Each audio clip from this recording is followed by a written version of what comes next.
Salve, salve galera, eu sou Denis Bofarin, sejam muito bem-vindos a este canal. Bom, para entender esse vídeo, assim como o Velho Testamento, a Lei de Moisés e toda a Escritura, é imprescindível estudar as 3 festas fixas, estudar aquelas festas fixas que foram entregues a Moisés, porque todo o Velho Testamento, toda a Lei de Moisés é uma sombra do sacrifício de Jesus na cruz. E tudo isso se explica em 2 versículos. Bom, o primeiro está lá em Colossenses capítulo 2, versículos 16 e 17.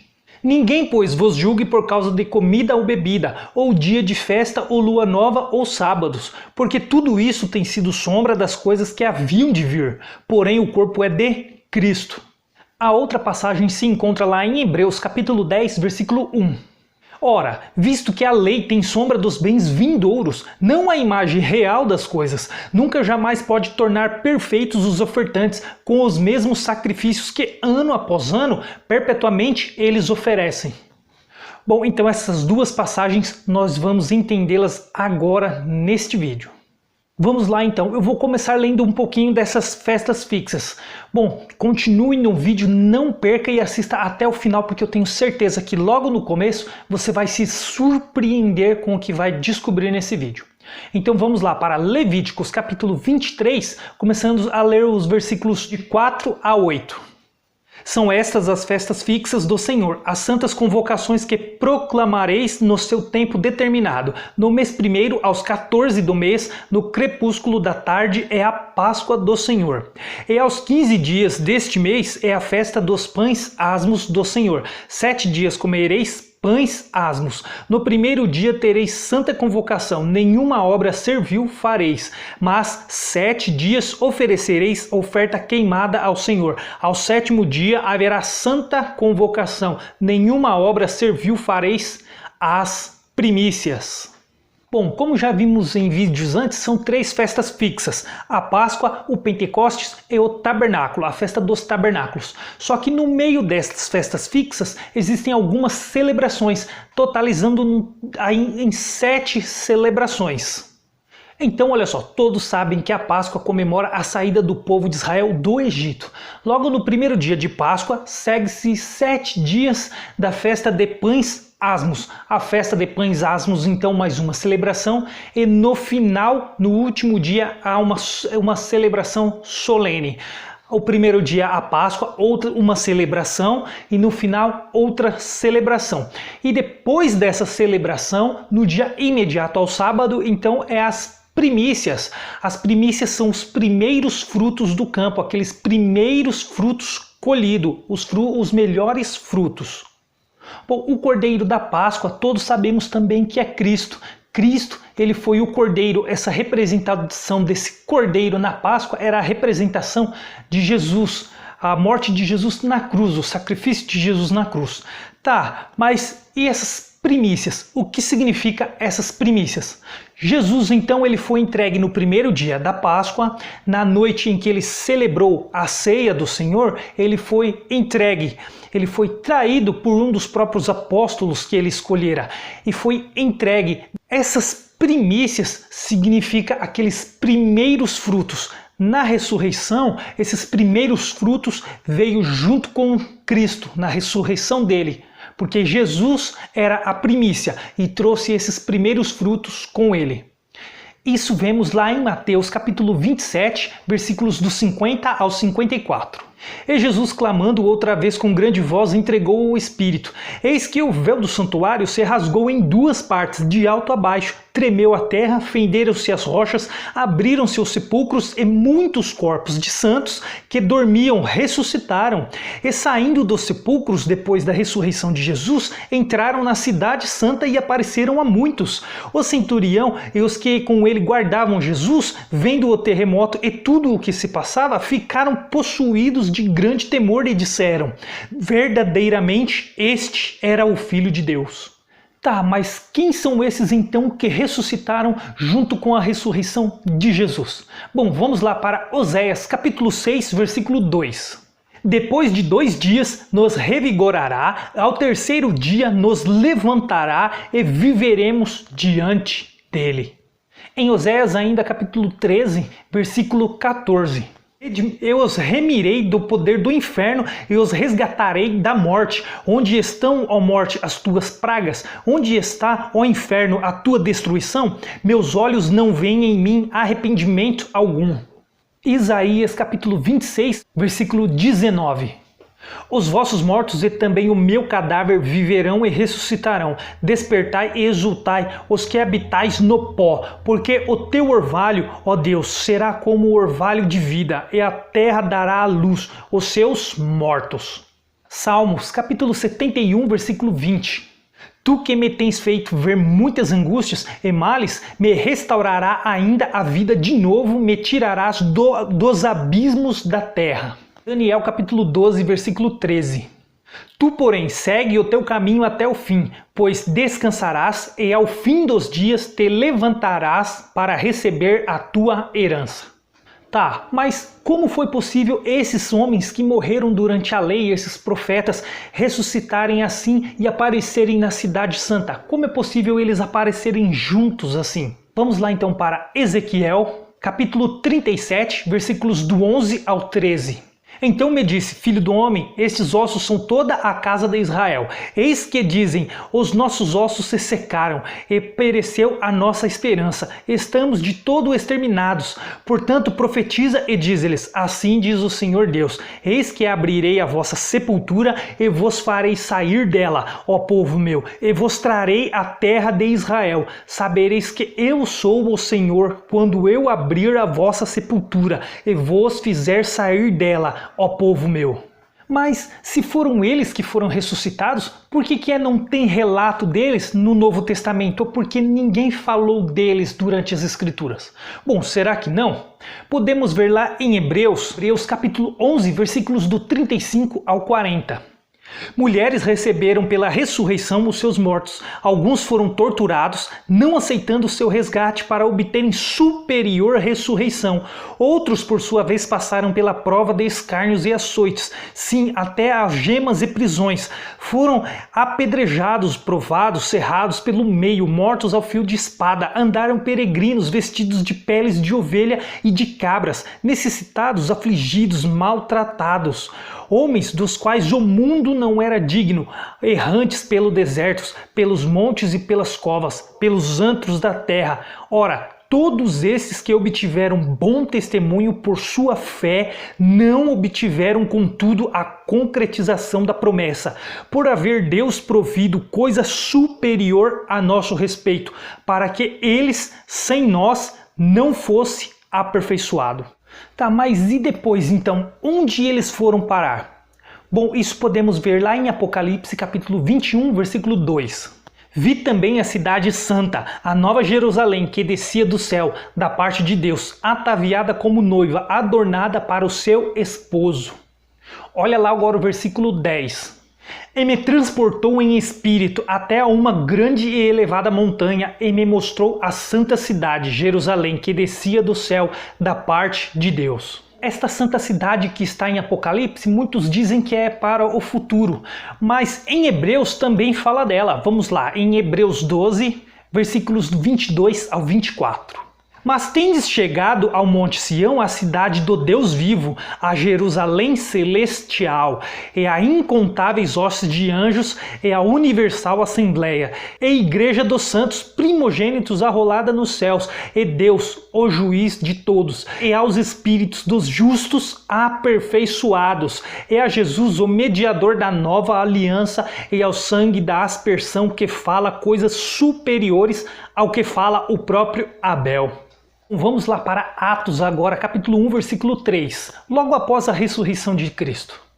A estes também, depois de ter padecido, se apresentou vivo, com muitas provas incontestáveis, aparecendo-lhes durante 40 dias e falando das coisas concernentes ao reino de Deus. Bom, essas testemunhas, esses ressuscitados que ressuscitaram depois de Jesus, porque Jesus era o primogênito, eles eram essa testemunha. Eles eram aqueles que seguiram a lei e também aqueles que seguiram os profetas. Bom, podemos ver em Apocalipse capítulo 11, do 11 ao 13.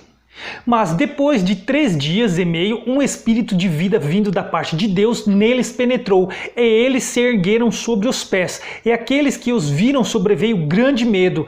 E as 2 testemunhas ouviram grande voz vinda do céu, dizendo-lhes: Sube para aqui. E subiram ao céu numa nuvem, e os seus inimigos os contemplaram. Naquela hora houve grande terremoto e ruiu a 10ª parte da cidade, e morreram nesse terremoto 7.000 pessoas.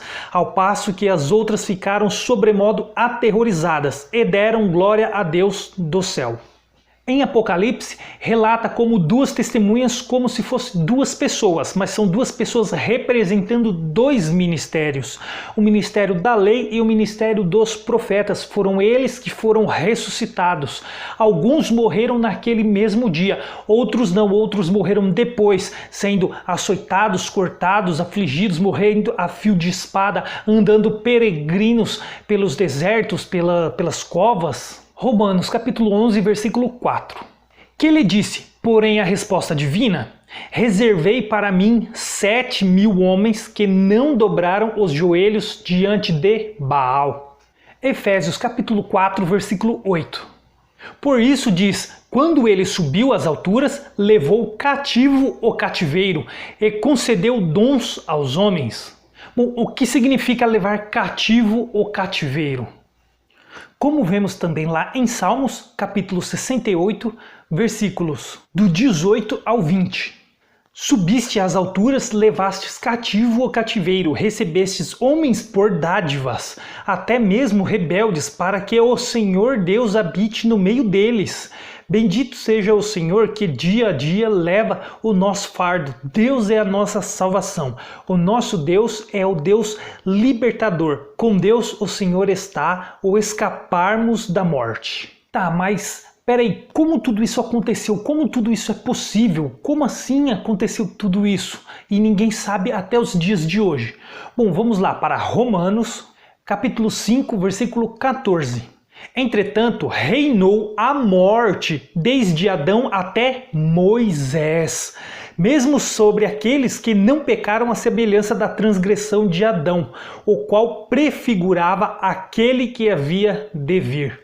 Bom, Adão prefigurava aquele que havia de vir, que é Cristo, Jesus, aquele que morreu na cruz por nós. Bom, a morte então reinou desde Adão até Moisés. Por que a morte reinou de Adão até Moisés? Vamos entender então isso agora. Bom, em Romanos ainda, capítulo 6, versículo 23, diz assim: porque o salário do pecado é a morte, mas o dom gratuito de Deus é a vida eterna em Cristo Jesus, nosso Senhor. Então, o salário do pecado é a morte, e o dom gratuito é a vida eterna que está em Cristo Jesus. A vida eterna está em Cristo. Mas a morte reinou até Moisés. O que aconteceu então? Bom, a lei de Moisés era uma figura do sacrifício de que Cristo ia fazer 1000 anos mais na frente. Toda a lei de Moisés, todas as festas fixas, tudo era uma representação do sacrifício que Jesus ia fazer na cruz. Portanto, a lei, ela prendeu a morte durante 1000 anos e um pouquinho mais. Como assim ela prendeu? Bom, todos aqueles que viveram pela lei e que ressuscitaram com Cristo depois da cruz, depois da morte de cruz de Cristo, bom, eles foram presos, dormindo em suas sepulturas, no Seol, no inferno, como muitos costumam dizer, porque as pessoas têm uma ideia errada do que é o inferno. O inferno nada mais é que apenas um adjetivo para sepultura, como Seol também, como o Hades, esse lugar onde esses que morreram durante a lei, eles ficavam aguardando até o dia em que Cristo iria morrer na cruz e trazê-los de volta para sim ter a vida eterna. Portanto, eles nem tiveram a vida eterna, mas também não morreram a partir de Moisés, a partir da lei, a partir deste tempo. Esse lugar é chamado também de seio de Abraão. Se o pecado tem o poder da morte, o que Cristo fez na cruz então? Em Romanos ainda, capítulo 8, versículo 3. Porquanto o que fora impossível à lei, no que estava enferma pela carne, isso fez Deus enviando o seu próprio Filho em semelhança de carne pecaminosa, e no tocante ao pecado, e com efeito condenou Deus na carne o pecado. Então Deus condenou na carne o pecado aquele que tem o poder da morte. Olha só que interessante agora essa passagem em Hebreus, capítulo 2, versículo 14. Visto, pois, que os filhos têm participação comum de carne e sangue, destes também ele igualmente participou, para que por sua morte destruísse aquele que tem o poder da morte, a saber, o diabo. Então Jesus destruiu o diabo, aquele que tem o poder da morte. Ou seja, o diabo ele foi aniquilado na cruz. Que diabo? Isso, o diabo, o Satanás, o opositor, o acusador do homem. Esse diabo, esse Satanás, ele é o acusador, é o opositor que é o pecado. O pecado é que é o opositor do homem, é que é o acusador do homem. O pecado em que Cristo morrendo na cruz, ele condenou na carne, aniquilando de vez o pecado, enviando-nos o Espírito para que nós agora vivêssemos em Espírito e não mais na carne. Então olha só, esses que foram ressuscitados, eles reinaram com Cristo durante 1000 anos e depois desses 1000 anos, Satanás, o diabo, ele foi solto novamente porque ele havia sido preso pela lei de Moisés. Satanás, o diabo que é o pecado, o opositor, o acusador do homem, ele foi preso pela lei durante 1000 anos e depois desses 1000 anos ele foi solto por pouco tempo, até que Cristo morreu na cruz e aniquilou o diabo, aniquilou o pecado, o acusador, o opositor do homem. Mas como assim então eles reinaram com Cristo durante o tempo da lei? Vamos lá para 1 Coríntios capítulo 10, versículo 4. E beberam da mesma fonte espiritual, porque bebiam de uma pedra espiritual que os seguia, e a pedra era Cristo.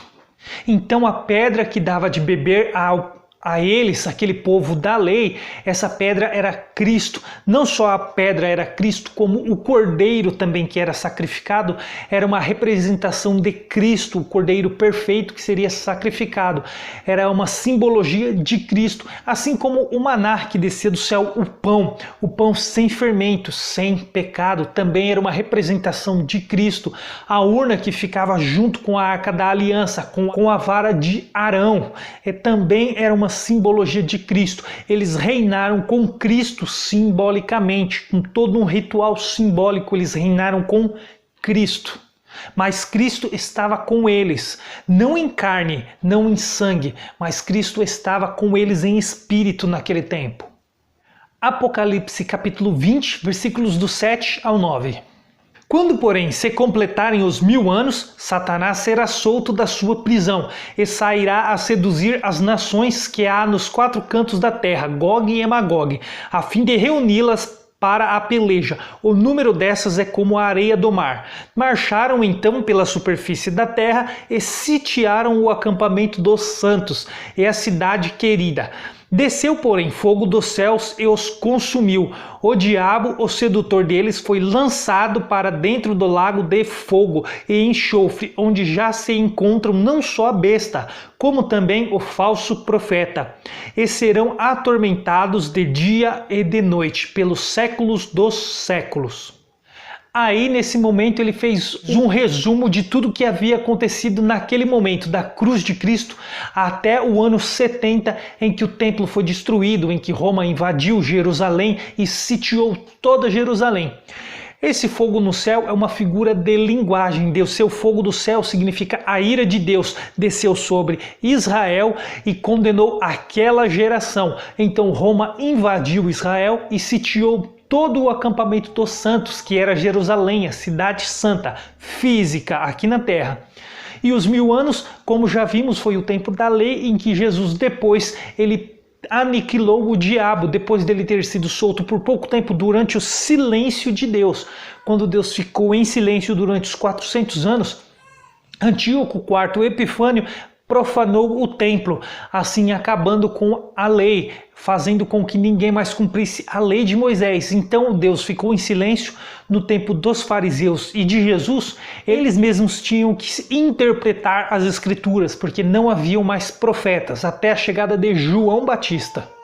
Voltando então lá em Levíticos capítulo 23, versículos 15 e 16. Contareis para vós outros desde o dia imediato ao sábado, desde o dia em que trouxerdes o molho da oferta movida. 7 semanas inteiras serão, até ao dia imediato ao 7º sábado. Contareis 50 dias. Contareis, então trareis nova oferta de manjares ao Senhor. Bom, esse era o Pentecostes, mas para quem não lembra, vamos ler o versículo 14 para relembrar. Não comereis pão, nem trigo torrado, nem espigas verdes, até ao dia em que trouxerdes a oferta ao vosso Deus. É estatuto perpétuo por vossas gerações, em todas as vossas moradas, o Pentecostes. Bom, aí segue o versículo 15 e 16 que acabamos de ler, que aí teria mais uma oferta, uma nova oferta, e o Pentecostes, que é depois de 7 semanas após o dia imediato. Aquele dia imediato qual Jesus ressuscitou. Bom, Jesus ele ficou 40 dias ainda com os apóstolos, ensinando os apóstolos antes de subir ao céu. E 10 dias depois, no primeiro dia de Pentecostes, os apóstolos recebem o Espírito Santo. Foi exatamente 50 dias depois que Moisés saiu do Egito. E Deus então entregou as tábuas da lei para Moisés no Monte Sinai. Exatamente 50 dias do Pentecostes, representando também esse dia. Então a outra festa fixa é o Pentecostes, onde os apóstolos receberam o Espírito Santo. E na lei, Moisés recebeu as tábuas da lei. Atos capítulo 2, versículos 1 e 2. Ao cumprir-se o dia de Pentecostes, estavam todos reunidos no mesmo lugar. De repente veio do céu um som como de um vento impetuoso e encheu toda a casa onde estavam assentados. Nos versículos 40 e 41, vemos essa nova oferta. Com muitas outras palavras, deu testemunho e exortava-os, dizendo: salvai-vos desta geração perversa. Então os que lhe aceitaram a palavra foram batizados, havendo um acréscimo naquele dia de quase 3.000 pessoas. Então essas 3.000 pessoas foram as novas ofertas, ou seja, já em espírito, já pela graça, já depois de Cristo ressuscitado. Voltando em Levíticos capítulo 23, vamos ler agora do 23 ao 25. Disse mais o Senhor a Moisés: fala aos filhos de Israel, dizendo: no mês 7º, ao 1º do mês, tereis descanso solene, memorial, com sonidos de trombetas, santa convocação. Nenhuma obra servil fareis, mas trareis oferta queimada ao Senhor, o dia da expiação. Então, depois do Pentecostes, no 7º mês, tem mais 2 celebrações, que é a festa das trombetas, que é antes do dia da expiação. Dia da expiação ou juízo de Deus. O dia do juízo de Deus também seria no dia da expiação. As trombetas viria antes desse dia para anunciar o dia da expiação ou anunciar o juízo de Deus naquele tempo. No tempo da lei. E ao 1º dia seria o descanso solene de Deus, haveria um descanso. Continuando do versículo 26 ao 29. Disse mais o Senhor a Moisés: mas aos 10 deste mês 7º será o dia da expiação. Tereis santa convocação e afligireis a vossa alma. Trareis oferta queimada ao Senhor. Nesse mesmo dia nenhuma obra fareis, porque é o dia da expiação, para fazer expiação por vós perante o Senhor vosso Deus, porque toda alma que nesse dia se não afligir será eliminada do seu povo. Ou seja, então os toques de trombeta que diz no Apocalipse também significam uma figura de linguagem, representando tudo aquilo que Deus haveria de fazer depois da cruz de Cristo. As almas afligidas seriam as almas dos apóstolos. Os apóstolos seriam perseguidos, isso significa as almas deles afligidas, e aqueles que os seguirem também. Já o juízo, o dia da expiação, o dia da ira do Senhor, veio sobre Israel, veio sobre aqueles que rejeitaram o Filho dele, rejeitaram Jesus, que foi aquela geração.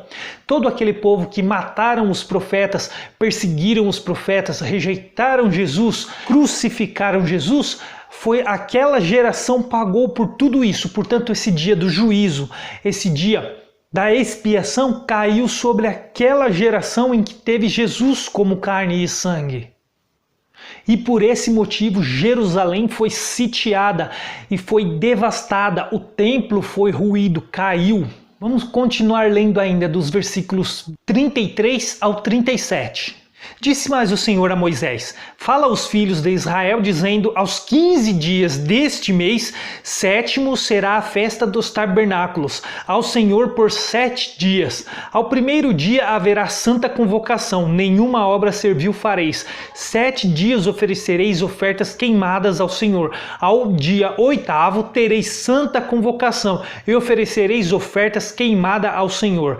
É reunião solene, nenhuma obra servil fareis. São estas as festas fixas do Senhor que proclamareis para santas convocações, para oferecer ao Senhor oferta queimada, holocausto e oferta de manjares, sacrifício e libações, cada qual em o seu dia próprio. Na festa dos tabernáculos também havia uma santa convocação, um primeiro dia de celebração e depois haveria 7 dias vivendo dentro de uma cabana, uma barraca, para celebrar aquele tempo em que o povo da lei eles ficaram em cabanas, eles ficaram em tendas. Então após esse dia, 7 dias, as pessoas eles subiam até Jerusalém para ficarem em cabanas. Como vemos lá em João capítulo 7, versículo 2. Ora, a festa dos judeus, chamada de festa dos tabernáculos, estava próxima. Depois da morte de Jesus na cruz, os tabernáculos passam a ser o homem. O próprio homem é um tabernáculo de Deus. Deus passa a morar no homem. Atos 15, versículo do 15 ao 17. Conferem isto as palavras dos profetas, como está escrito: cumpridas estas coisas, voltarei e reedificarei o tabernáculo caído de Davi, e levantando-o de suas ruínas, restaurá-lo-ei, para que os demais homens busquem o Senhor e também todos os gentios sobre as quais tem sido invocado o meu nome. Então esse tabernáculo de Davi caído é referente a Jesus, é o tabernáculo de Jesus. Quando Jesus ressuscitou dos mortos, ele assim deu o direito dos gentios também buscarem o nome do Senhor e fazer o homem como morada de Deus, como o tabernáculo, cumprindo então até a festa dos tabernáculos, que era referente da lei de Moisés. Toda a lei de Moisés foi uma sombra de todo esse plano que Deus fez para restaurar o homem do pecado, quando Adão pecou lá no Jardim do Éden. 2 Coríntios capítulo 5, versículos do 1 ao 10. Sabemos que se a nossa casa terrestre deste tabernáculo se desfizer, temos da parte de Deus um edifício, casa não feita por mãos, eterna nos céus. E por isso, neste tabernáculo, gememos aspirando por sermos revestidos da nossa habitação celestial. Se todavia fomos encontrados vestidos e não nus, pois, na verdade, os que estamos neste tabernáculo gememos angustiados, não por querermos ser despidos, mas revestidos para que o mortal seja absorvido pela vida.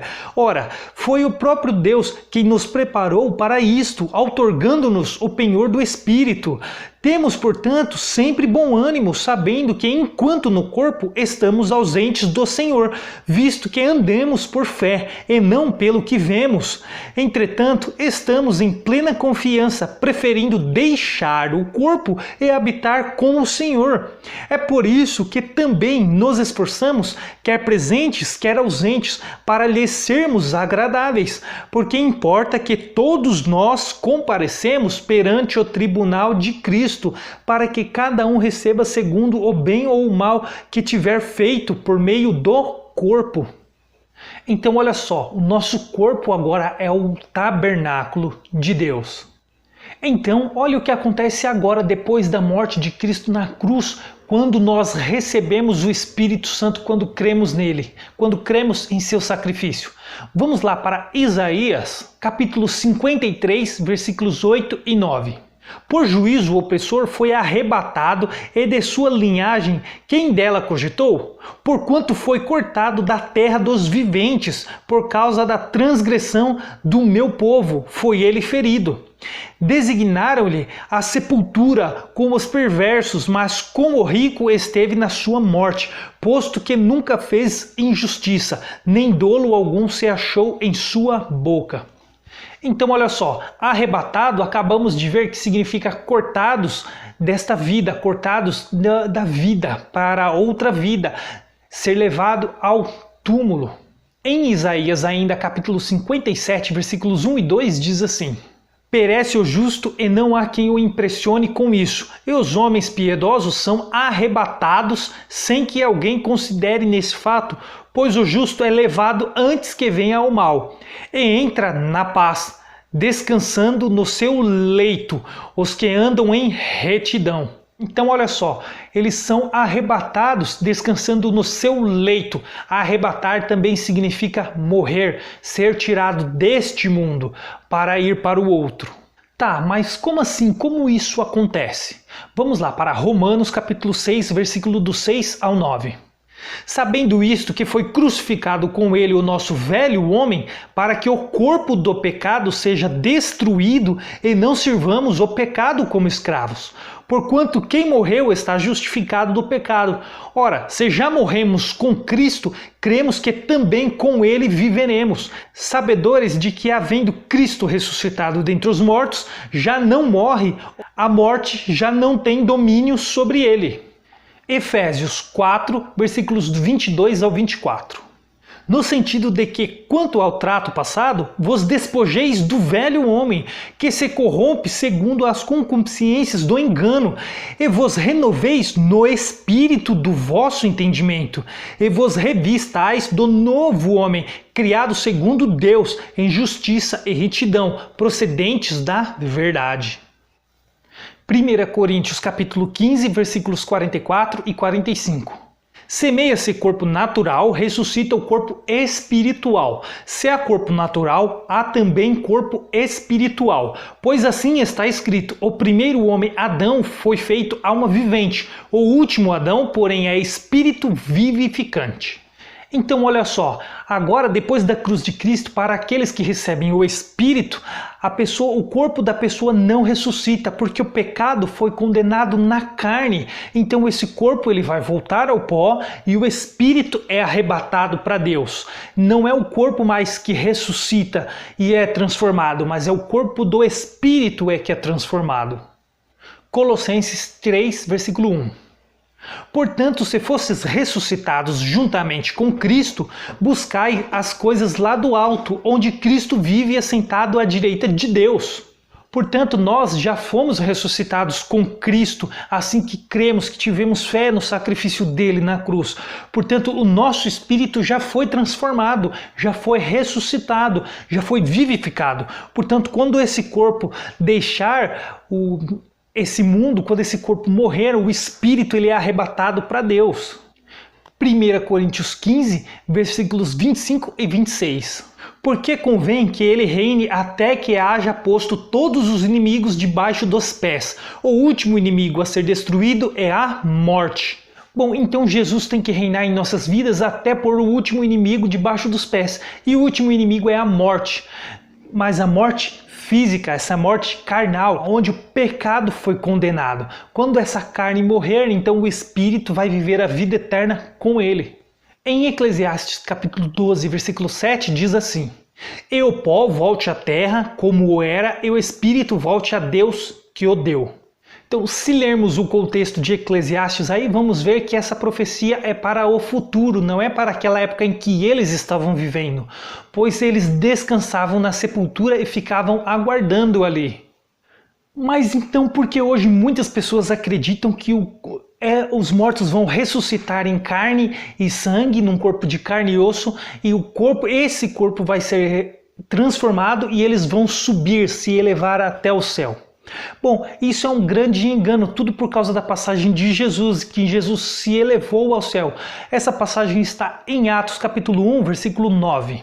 Ditas estas palavras, foi Jesus elevado às alturas, à vista deles, e uma nuvem o encobriu dos seus olhos. Bom, essa palavra elevado, ela não tem nenhuma referência com os termos usados sobre arrebatamento. Arrebatamento significa tirar de um lugar e colocar em outro. Já elevado não, significa subir, se elevar, se colocar de pé. É um termo totalmente diferente e não se atribui para arrebatamento. Por isso, arrebatamento, as pessoas não vão ser elevadas, e sim tiradas de um lugar e colocadas em outro. Então, quando o corpo físico morrer, o espírito que estava nesse corpo, ele é tirado desse lugar e colocado junto com Deus. Ele é arrebatado desse mundo e vai para junto de Deus, viver a vida eterna lá. Não é elevado como Jesus foi elevado. São dois termos totalmente diferentes. E isso é que engana muitas pessoas.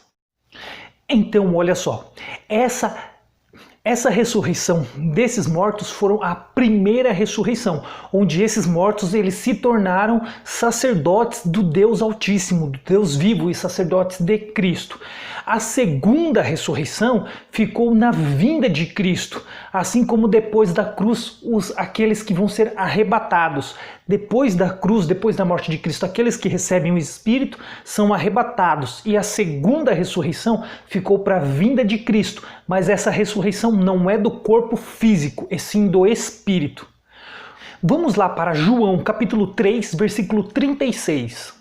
Por isso, quem crê no Filho tem a vida eterna. O que todavia se mantém rebelde contra o Filho não verá a vida, mas sobre ele permanece a ira de Deus.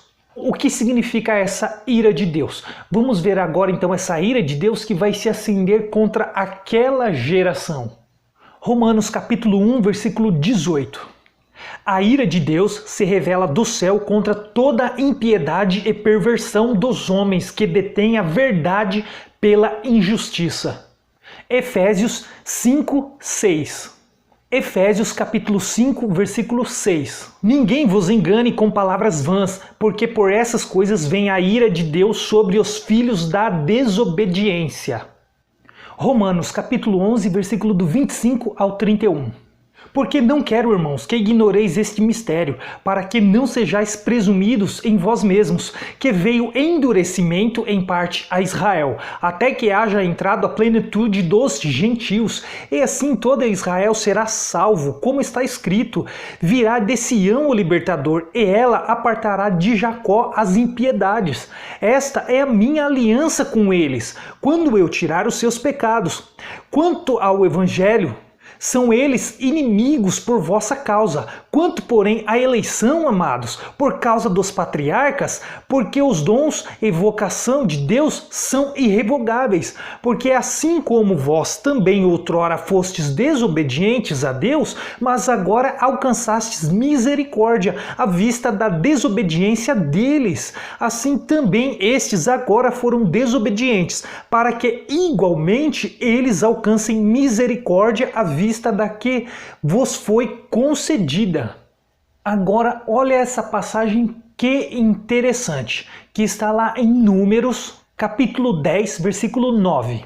Quanto à nossa terra, sairdes a pelejar contra os opressores que vos apertam, também tocareis as trombetas a rebate, e perante o Senhor vosso Deus haverá lembrança de vós, e sereis salvos de vossos inimigos. Então olha que passagem interessante falando sobre a trombeta. A trombeta significa que eles serão salvos dos inimigos. Uma das trombetas significava isso também. Significava para reunir e fazer santa celebração e também para serem salvos dos inimigos. Era um dos significados da trombeta. Mateus 11, do 16 ao 19. Mas a quem hei de comparar esta geração?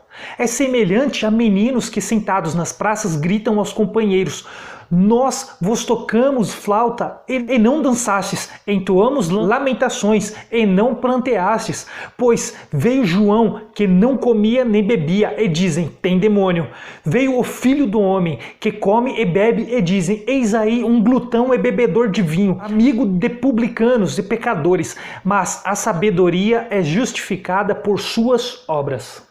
Mateus ainda 12, do 39 ao 42. Ele, porém, respondeu, uma geração má e adúltera pede um sinal, mas nenhum sinal lhe será dado, senão o do profeta Jonas.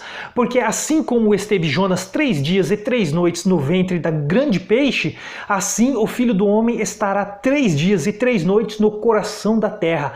Ninivitas se levantarão no juízo contra esta geração e a condenarão, porque se arrependeram com a pregação de Jonas. E eis aqui está quem é maior do que Jonas.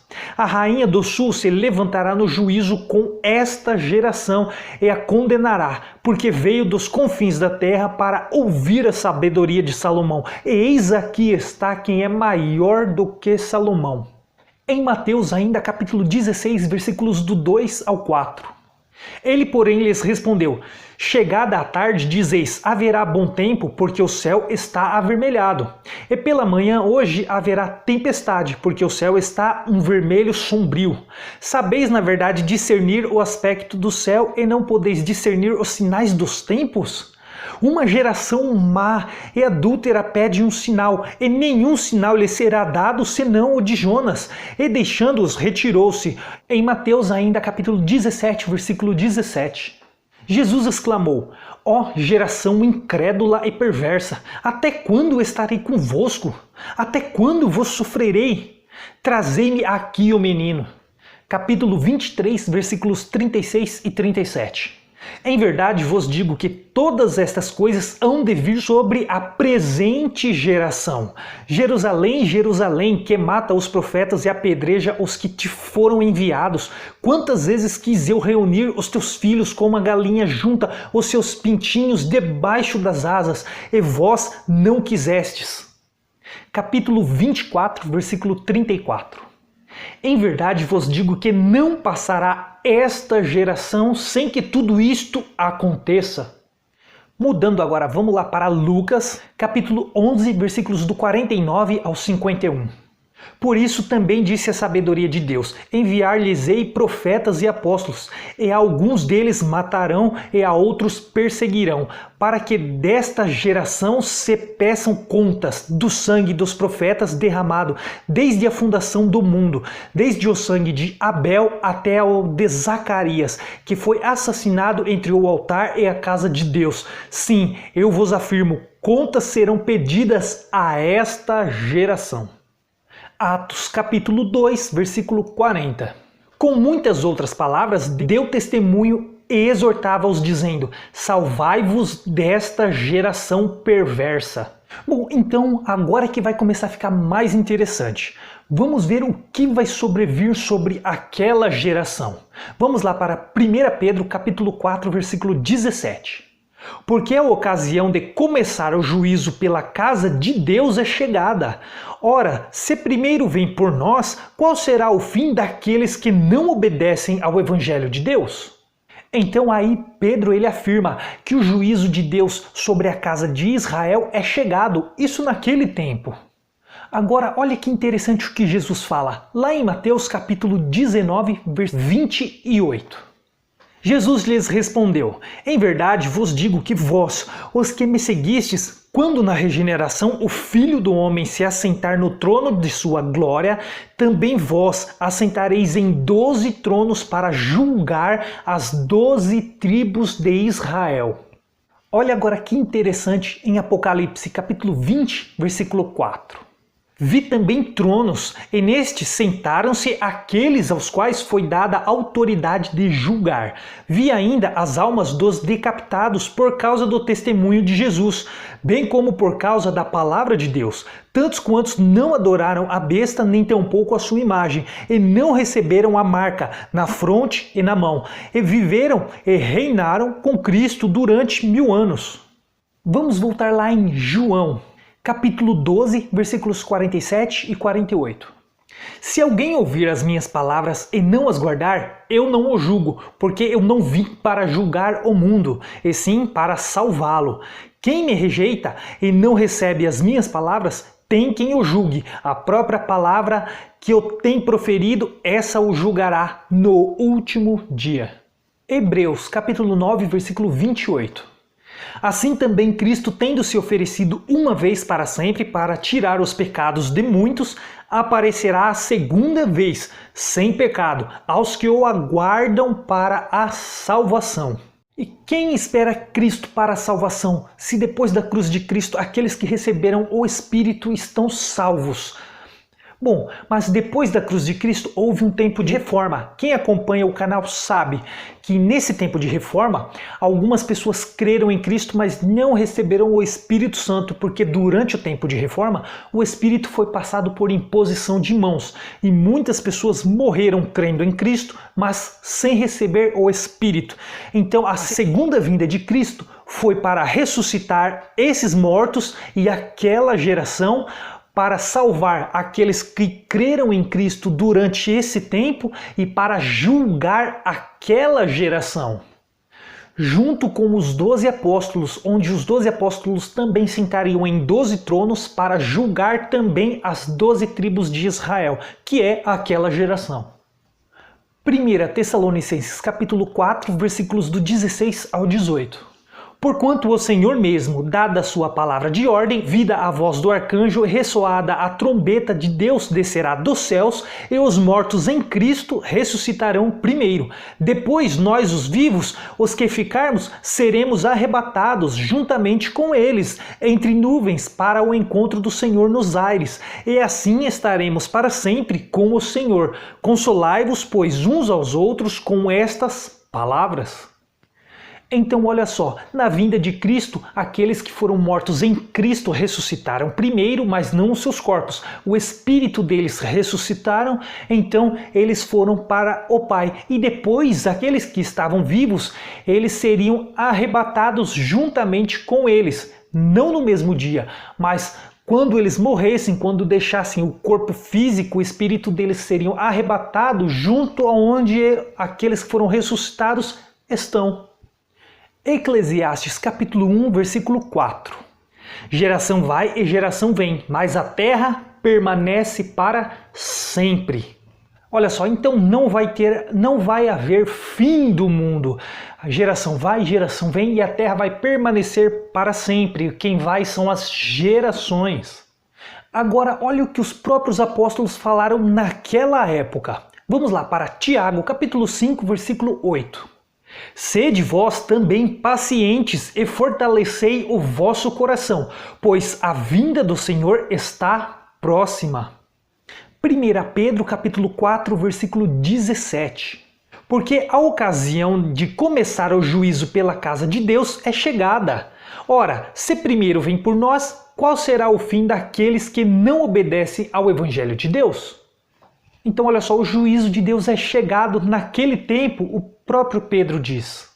Olha só, o próprio autor de Apocalipse que fala agora. Vamos lá para 1 João, capítulo 2, versículo 18. Filhinhos, já é a última hora, e como ouvistes que vem o anticristo, também agora muitos anticristos têm surgido, pelo que conhecemos que é a última hora. Olha só, e não foi só nas cartas dele, não. Em próprio livro de Apocalipse, João deixa claro que estava próximo. Vamos lá para Apocalipse capítulo 1, versículos do 1 ao 3. Revelação de Jesus Cristo que Deus lhe deu para mostrar aos seus servos as coisas que em breve devem acontecer, e que ele, enviando por intermédio do seu anjo, notificou ao seu servo João, o qual atestou as palavras de Deus e o testemunho de Jesus Cristo, quanto a tudo o que viu. Bem-aventurados aqueles que leem e aqueles que ouvem as palavras da profecia e guardam as coisas nela escritas, pois o tempo está próximo. Então olha só, no próprio livro de Apocalipse, João notifica que o tempo está próximo. Mas para quem foi estas notificações? Vamos ver no versículo 4. João, às 7 igrejas que se encontram na Ásia, a graça e paz a vós outros, da parte daquele que é, que era e que há de vir, da parte dos 7 espíritos que se acham diante do seu trono. Então olha só, era para 7 igrejas da Ásia Menor esta revelação. Como eu já expliquei em alguns vídeos anteriores, Apocalipse significa revelação. João teve a revelação das profecias dos profetas e o que era para próximo daqueles dias e o que estava para acontecer próximo daqueles dias era a vinda de Jesus e não todo o livro de Apocalipse. Todo o livro de Apocalipse era a revelação que os profetas tiveram, alguns deles como Daniel. As profecias de Daniel que simbolicamente explicadas no livro de Apocalipse para João notificar as 7 igrejas da Ásia Menor, para que eles entendessem que o tempo estava próximo e que Jesus brevemente viria naquele tempo. Nas Escrituras não ensina que Jesus vai vir buscar a sua igreja. Isso não tem nas Escrituras. Isso foi um ensinamento do futurismo, em que a Igreja Católica trouxe depois daqueles dias, que a própria Igreja Católica foi vinda dela o Anticristo, naquele tempo, que foi no reinado de Diocleciano. Ou seja, quem acredita no futurismo, que essas coisas é para o futuro, essa pessoa, ela nega a cruz de Cristo, pois a vinda de Cristo para vir buscar a sua igreja tira o foco da cruz de Cristo, pois as pessoas esperam a vinda de Jesus e esquecem que quem salva é a cruz de Cristo. Pois se a cruz de Cristo não existisse, aí sim toda a teoria do futurismo faria sentido, pois aí sim Jesus viria buscar a sua igreja, ressuscitar os mortos e levá-los para o céu, e aí os outros seriam arrebatados, aqueles que estavam vivos, que é a sua igreja. E depois eles viriam estabelecer um reino de 1000 anos aqui na Terra e iria reinar aqui com algumas pessoas que iriam viver durante esses 1000 anos. Só que elas não iriam se casar e ter filhos, porque se tem que ser durante 1000 anos, não pode nascer mais pessoas. Mas qual o fundamento desses 1000 anos para o futuro? Para a salvação do homem. Não faz sentido Jesus ter um reinado aqui na Terra de 1000 anos sem sentido, se isso fosse algo para a salvação. Não tem sentido esses 1000 anos para a salvação. A salvação é a cruz de Cristo. A cruz de Cristo é que salva o homem. A fé que Jesus se sacrificou na cruz para salvar o homem. É a cruz de Cristo é que salva. Pois se esses 1000 anos foi os 1000 anos da lei e depois Jesus morreu na cruz para aniquilar o diabo, o Satanás, que é o pecado que foi condenado na carne, então tudo faz sentido. Ele ressuscitou dos mortos aqueles que morreram durante a lei, que estavam presos, eles ressuscitaram porque havia uma necessidade deles ressuscitarem em carne, para morrer em graça, e assim o espírito deles ser transformados e viver a vida eterna e serem sacerdotes de Deus vivo. E depois aqui da cruz de Cristo, depois da cruz de Cristo, aqueles que estão vivos, então o espírito deles são arrebatados, porque creem e recebem o espírito é transformado e eles são arrebatados, sendo salvos pela cruz de Cristo. Agora, se a vinda de Jesus vai ressuscitar dos mortos aqueles que já foram salvos e aqueles que já foram jogados no lago de fogo, então não tem o menor sentido da cruz de Cristo salvar as pessoas. Por isso, não acreditem numa vinda de Jesus para vir buscar a sua igreja e nem tampouco numa vinda de Cristo para o futuro. O futurismo, ele faz as pessoas negarem a cruz de Cristo. Bom, galera, vimos então que o futurismo tem que negar toda a escritura, toda a ordem das escrituras, toda a teologia da escritura. Então vimos que o futurismo não faz o menor sentido. Bom, eu vou ficando por aqui então. este foi o vídeo, eu espero que você tenha gostado, espero que você tenha entendido esse vídeo, tenha aberto a sua cabeça e eu espero que você confira todas essas passagens. Bom, espero você no próximo vídeo. Até lá!